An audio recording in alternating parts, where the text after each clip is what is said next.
రే బావా ముంతాగు. వద్దు బావా, నాకు మందు వద్దు. మందు చూస్తే మా ఆవిడ కత్తి తీసుకొని మీద కూర్చున్నంత భయంగా ఉంది. బావా నాకు తెలియకడుగుతాను, ఇన్నాళ్ళు మనం కొట్టినా తిట్టినా తన్నినా నోరెత్తలేదు, ఇప్పుడు సడన్ గా ఎదురు తిరిగారంటే వీళ్ళకి ధైర్యం ఎక్కడి నుంచి వచ్చింది బావా? కాదురా, మనం వాళ్ళని 10 మంది ముందు మెడబట్టుకుని బయటకు గెంటాం కదా, అక్కడ వచ్చింది ప్రాబ్లం. ఇప్పుడు మన ఇంట్లో మన పెళ్ళాలను కొట్టున్నట్టయితే అది 4 గోడలతో సరిపోయేది.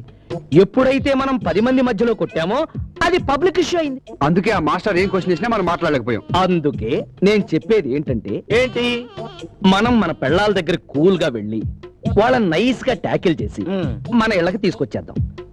ఇంటికి వచ్చాక చక్కగా ఇంటి 4 గోడల మధ్యలోను చితక బాధితే అడిగే నాదుడు ఉండడు. ఎలా ఉంది ఐడియా? ఏంటండి ఉద్దేశం? దాన్ని లోపల పిలిపించి నన్ను ఇంట్లో సమాజం చేద్దామరా? అది ఇంట్లోకి అడుగు పెట్టిందంటే నేను ఒక క్షణం కూడా ఎక్కడ ఉండను. మా పుట్టింటికి ఏంటి అన్నిటికీ భయపడతావు? ఉండు. అంకుల్ అంకుల్, బుజ్జికి తలనొప్పిగా ఉందంట, ఏడుస్తుంది. తొందరగా రండి అంకుల్, రండి అంకుల్. బుజ్జిని చూసి నేను ఇక్కడ ఉన్నాను, లీక్ చేయకి. నువ్వు ఎక్కడికి రా? పాపం బుజ్జికి ఒంట్లో బాగోలేదంట, నేను కూడా వెళ్ళి చూసొస్తాను. ఏంటన్న ఉద్దేశం?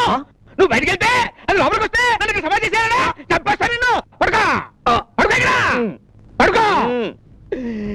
నువ్వు పడుకోయ్యా, అది లోపలికి వస్తే నన్ను చంపేస్తుంది బాబా. నువ్వు పడుకో నాయనా.